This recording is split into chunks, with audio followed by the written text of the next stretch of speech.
Bienvenidos a Club de Prensa en NTN 24. Transmitimos a 3 cuadras de la Casa Blanca desde Washington. No olviden ustedes que al final del programa pueden encontrar algunos apartes en nuestra página de Facebook, por nuestra cuenta de Twitter, y el audio, el podcast, lo pueden escuchar en SoundCloud. Y les doy la bienvenida a los invitados a este programa hoy. En primer lugar, el analista político y bloguero venezolano Pedro Burelli. Bienvenido a esta mesa, Pedro. Gracias, Juan Carlos. El corresponsal del diario El Mundo de Madrid, Pablo Pardo, bienvenido también. Muchas gracias. Y Muni Jensen, analista política del Club de Prensa, bienvenida a este programa. Gracias. Y la primera noticia, Muni, está en la mayor parte de los periódicos del mundo, está en la página web del diario The Guardian de Londres, está en el periódico The New York Times, está en la prensa española, en el periódico El Mundo de Madrid, está también aquí en el Washington Post y tiene que ver con una noticia en Colombia, con los llamados falsos positivos. Los falsos positivos, que son uno de los episodios más turbios en la historia del ejército colombiano, tiene que ver con que varios integrantes de esa fuerza pública mataron a jóvenes inocentes desde el año 2002 hasta el 2008, y hay 3.000 investigaciones sobre ello, y los hacían pasar como integrantes de la guerrilla o de las FARC o del ELN para de esa manera conseguir ascensos dentro del escalafón militar. Una cosa, repito, absolutamente condenable y turbia. Eso fue destapado a finales del segundo gobierno de Álvaro Uribe. Era ministro de Defensa en aquella época Juan Manuel Santos, el actual presidente, que ha dicho siempre que él destapó los falsos positivos. Ahora resulta que José Miguel Vivanco, director para las Américas de Human Rights Watch, organización no gubernamental, ONG estadounidense en Bogotá, publicó ayer un informe de más de 100 páginas en donde dice que la cosa era aún peor y que hay otros altos mandos militares colombianos que están allí implicados, y menciona este informe a 2 en concreto: al actual comandante de las Fuerzas Militares de Colombia, el general Juan Pablo Rodríguez, y a Jaime Lasprilla, el comandante del Ejército. La pregunta aquí es si esto terminará llegando al fondo del asunto finalmente en algún momento, y si es positivo para la institucionalidad colombiana que se investiguen a estos altos mandos militares y que se los castigue, si es que se trata de eso. Bueno, como usted dice, se trata esto de uno de los capítulos más oscuros de la historia reciente de Colombia, que ha tenido bastantes capítulos oscuros, y que sí, sin duda es realmente importante que salga a la luz lo que sucedió durante esa época. Lo que es noticia de este informe, porque ya se han hecho varios informes y se ha investigado tanto en Colombia, no ha sido solo Human Rights Watch quien ha investigado los falsos positivos, sino en la misma Fiscalía colombiana y el gobierno colombiano, es que por primera vez se investigan o se culpan a los altos mandos militares. Las cifras que tiene el país en el día de hoy es que hay 815.000 soldados militares condenados por falsos positivos y solamente 6 coroneles. El hecho de que toque esto a la cúpula es una noticia importante con un impacto político muy grande. Ahí hay generales que fueron protagonistas de hechos como el rescate de Ingrid Betancourt y hechos, digamos, lo que se ha llamado victorias militares importantes durante los últimos tiempos. Entonces creo que esto abre un nuevo debate que tendrá que enfrentar en este momento el gobierno y la justicia colombiana a operar hasta la última consecuencia. Ahí hay otro pedazo de este capítulo, y es el gobierno de Estados Unidos. Hoy se pronunció a partir de este informe Patrick Leahy, el senador norteamericano, sobre la preocupación que le despierta el hecho de que durante esa época fue cuando Estados Unidos le dio una gran cantidad de ayuda militar a Estados Unidos, a la vez, según él, pues que las tropas ejecutaban civiles. Entonces creo que hay un capítulo donde no solamente es el gobierno colombiano el que está implicado, sino Estados Unidos. Pedro Burelli. Mira, la guerra siempre es un capítulo triste todo. Es decir, el concepto y la motivación y cómo se lleva a seres humanos a matarse entre sí. Yo creo que cómo se mueven tropas de lado y lado para ir a la guerra siempre genera un gran problema. Yo creo que uno de los temas de los falsos positivos que siempre ha preocupado es que una de las lecciones que aprendió las Fuerzas Armadas americanas en la guerra de Vietnam es el problema de cuando se fijan cuotas, cuando se asignan premios, cuando hay prebendas y fines de semana libre y cosas a gente que está en guerra si se logran ciertos objetivos. Obviamente lo que se empezó a ver en el caso de Colombia es que toda la estructura o la cultura de incentivos alrededor de la guerra, de la conducción de la guerra por parte de las Fuerzas Armadas, incluía ese tipo de incentivos numéricos. ¿Cuántos muertos genera tanto? ¿Cuánta actividad? Y te generaba un gran problema. Si uno estaba en un distrito, en una área donde ya se había logrado la paz, donde básicamente se había controlado la situación, no habían logros, no habían victorias, y básicamente, por lo tanto, no habían prebendas o beneficios para quien estaba. O sea, el problema es la cultura militar. A mí no me sorprende que Vivanco y Human Rights Watch estén enfocándose en niveles más altos, porque en el fondo yo nunca creí que este era un tema puntual, escondido, sino es la cultura general que se genera muchas veces alrededor de ejércitos cuando están en el tema de la guerra. Y estoy seguro que en la FARC existían mecanismos similares para motivar la violencia y para mantener activado a su gente en cuanto a cómo es que se premia o no se premia la actuación. Entonces, lamentablemente, yo creo que este es un momento que debemos aprovechar todos para estudiar qué ocurre en la guerra, cómo se conduce la guerra, qué ocurre, y no tanto, creo yo, para tratar de buscar al responsable individual, sino cuál es el responsable colectivo, cuál es el problema real cuando estas guerras empiezan a dudar y se vuelven permanentes, qué empieza a ocurrir en la conducta de los seres humanos, que después nos vemos con horror, que hacen cosas que de verdad no son justificables, pero son conductas de guerra, ¿no? Coincidió además la publicación del informe de Human Rights Watch sobre los falsos positivos en Colombia con la llamada por parte de la justicia colombiana y de la Fiscalía al general Mario Montoya para que dé cuenta también de algunos hechos vinculados con algo semejante. ¿Parece una coincidencia o no una coincidencia, Juan Carlos, de que estos dos hechos hayan ocurrido en paralelo y que en los medios colombianos haya salido tal cantidad de información tan bien orquestada como siempre es el esfuerzo mediático de Human Rights Watch? Pero sí es como llaman aquí, un timing bastante curioso el hecho de que hayan sucedido ambos sucesos el mismo día. Pablo Pardo, en España también ha habido casos de gobiernos que han sido acusados de haber dado muerte a personas que se suponía que estaban en el entorno de la banda separatista vasca ETA, acusada de muchos actos terroristas y cometió también muchos actos terroristas. Sí, vamos, desde luego. Bueno, hay que tener en cuenta que en general, bueno, como comentaba Pedro, todas las guerras son un asunto bastante complicado, ¿no? y bastante triste, y más aún una guerra en la cual se combate una insurgencia, en la cual no hay unos frentes definidos, etcétera. Yo también creo que en este caso hay una cosa curiosa que es, bueno, cómo se aplican los incentivos, ¿no? Y cómo se aplican incentivos. Digamos, ahora mismo existe también una tendencia muy a economizar todo, hacer un análisis económico de todo, pero hay muchos casos, por ejemplo, en los que, y en el caso concreto de los ejércitos y de las guerras, se han intentado aplicar criterios económicos y no han resultado demasiado bien.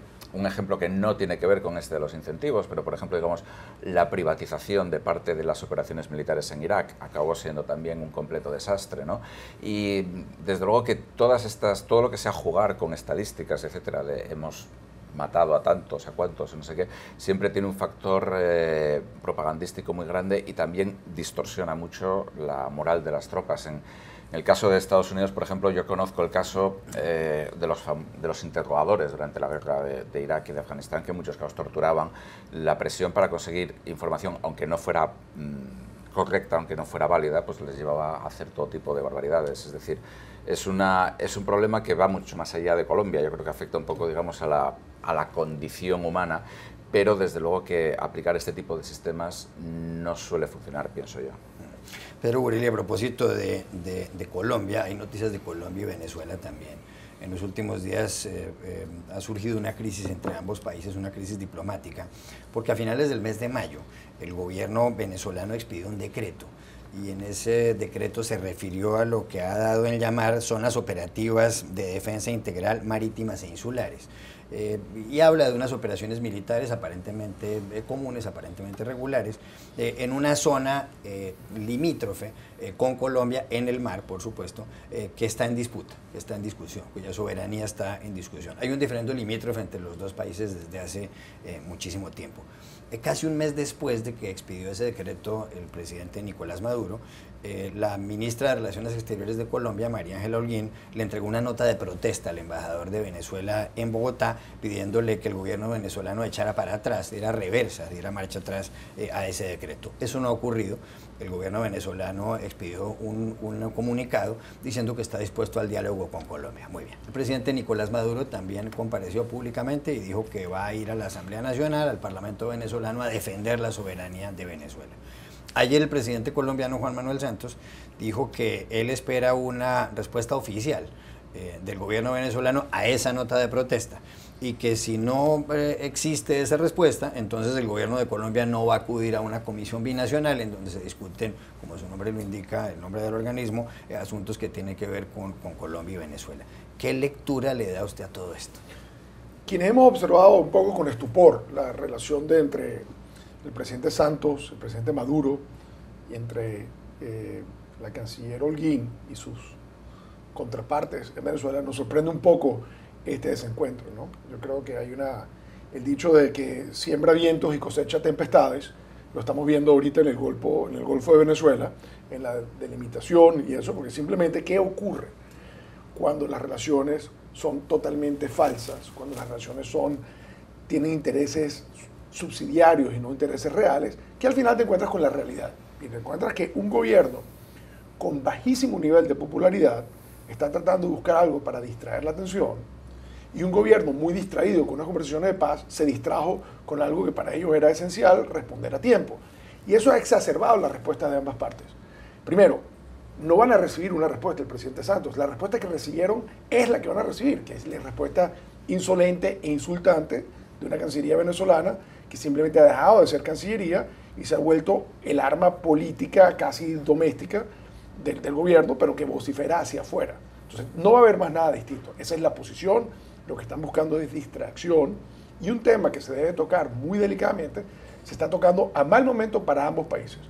Uno, como decía, distraído por su crisis política, y otro distraído por haber apostado todo a unas negociaciones de paz que no están yendo tan bien como se debía, y ese momento es pésimo consejero para tener una discusión para algo que por alguna razón ha tardado tanto tiempo.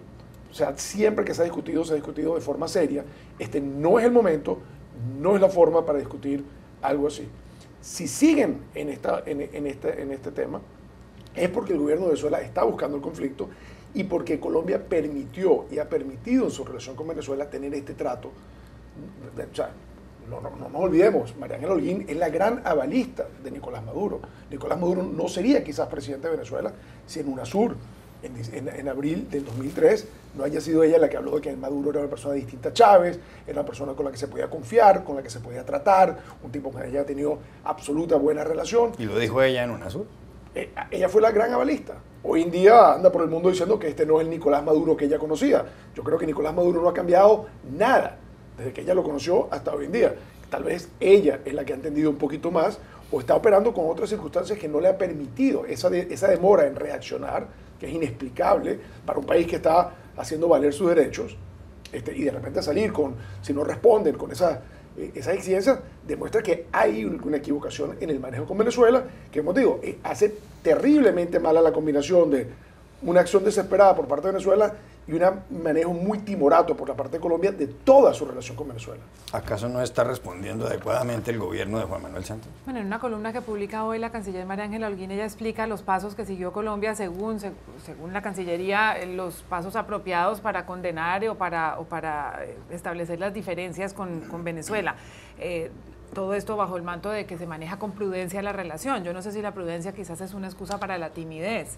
Y sí, como colombiana, pienso que primero la Cancillería tiene la responsabilidad de responder, de contestar a tiempo una provocación de este estilo. Una provocación pública.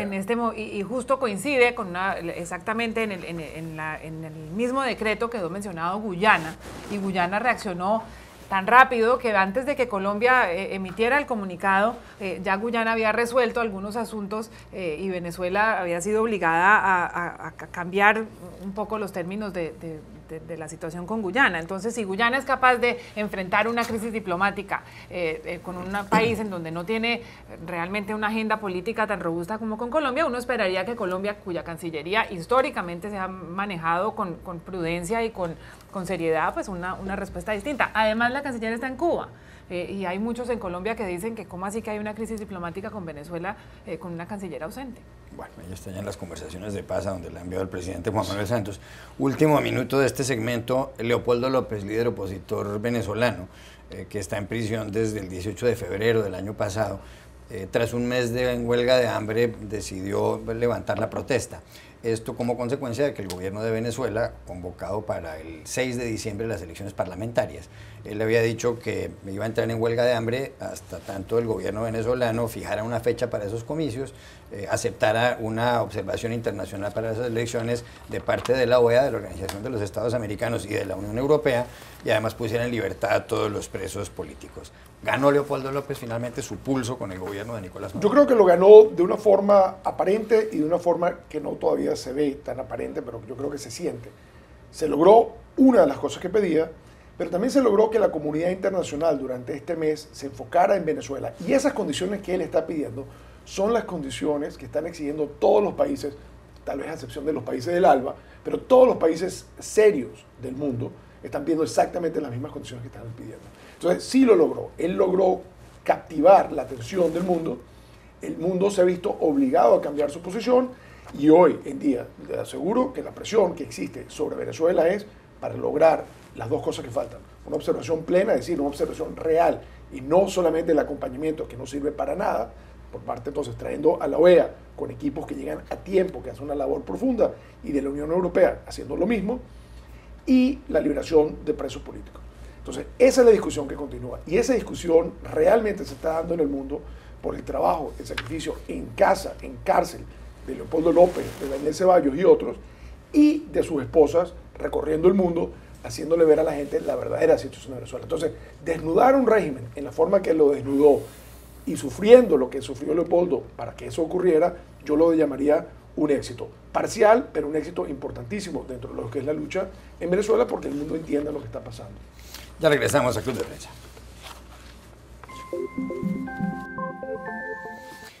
Volvemos a Club de Prensa en NTN 24 desde Washington.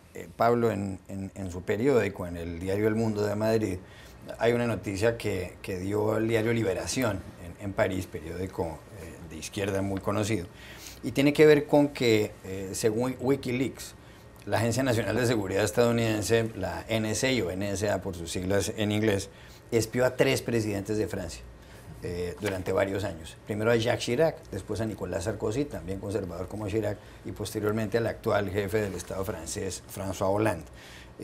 Todo ello bajo una operación llamada espionaje Elíseo. El Palacio del Elíseo es el palacio en donde está el presidente de Francia.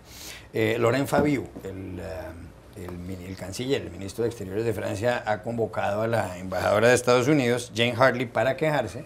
François Hollande, el presidente francés, ha dicho que esto es inaceptable. Tiene pendiente una llamada que me imagino que estará produciéndose a esta hora o un poco más tarde con el presidente de Estados Unidos, Barack Obama, que la recibirá aquí a 3 cuadras de este lugar en la Casa Blanca. ¿Qué puede pasar de aquí en adelante? Porque además coincide esto con el hecho de que justamente hoy en Francia se va a expedir una ley para que se pueda espiar. Aquí parece que todos espían a todos. La canciller federal alemana Angela Merkel, la jefa del gobierno alemán, también la espiaron desde Estados Unidos. A la presidenta brasileña Dilma Rousseff, que viene en pocos días a Washington, también la espiaron los estadounidenses, y me imagino que todo el mundo quiere espiar a Barack Obama igualmente. ¿Esto a dónde irá a parar?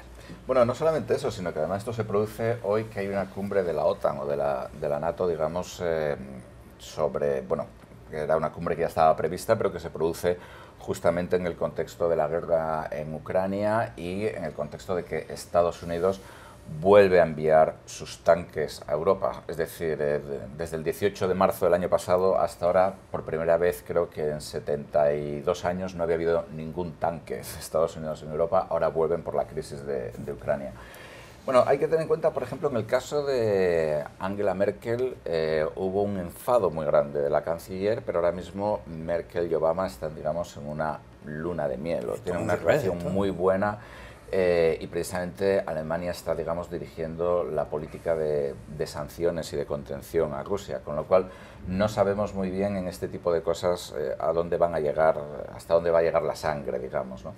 Yo lo que más me preocupa de todos estos escándalos sucesivos de filtraciones es en manos de quién estamos. Es decir, porque por un lado, vamos a ver, los servicios de espionaje están para espiar.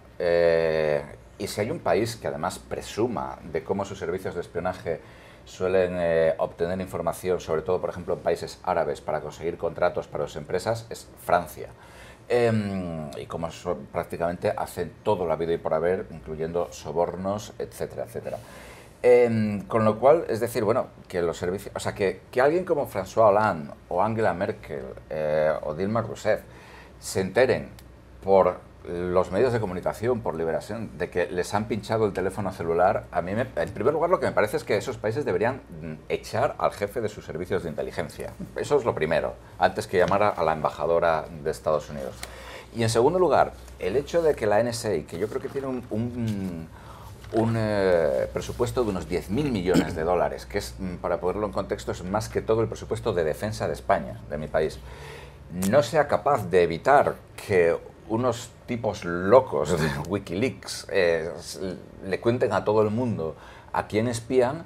Desde luego que esto, es decir, la próxima vez que alguien nos venga con una teoría conspiratoria de que si detrás del 11S estaba la CIA o no sé qué, no sé qué más, para decirles, o sea, tenemos que dar gracias que no hay una guerra nuclear con esta gente en los servicios secretos.